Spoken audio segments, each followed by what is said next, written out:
Mga kapuso, mga buhay na hayop ang nais nating makita kapag bumibisita sa mga zoo.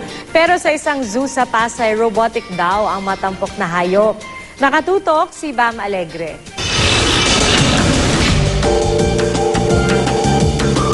Galamay ng pusit na 18 talampakan ng haba, mata ng langaw na may libo-libong lente, at kamilyon na kaya raw magpalit ng kulay. Ang mga malarobot na hayop na ito tampok sa kabubukas lang na robot zoo sa isang mall sa Pasay. Dahil animated, kaya raw gayahin ng 8 higanteng animal robots ang mekanismo at totoong paggalaw ng mga hayop.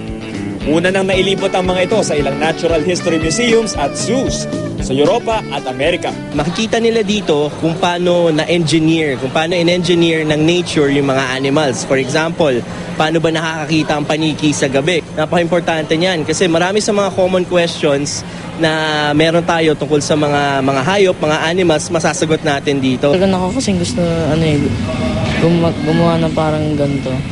Tapos dito ko lang malalaman. Ang saya po din maglaro.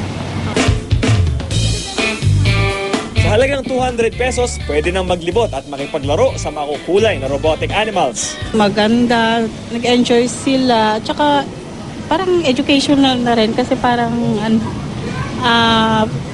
bago yung nakita nila. Magtatagal ang traveling exhibit ng Robot Zoo hanggang sa January 2013. Bam Alegre, nakatutok 24 oras.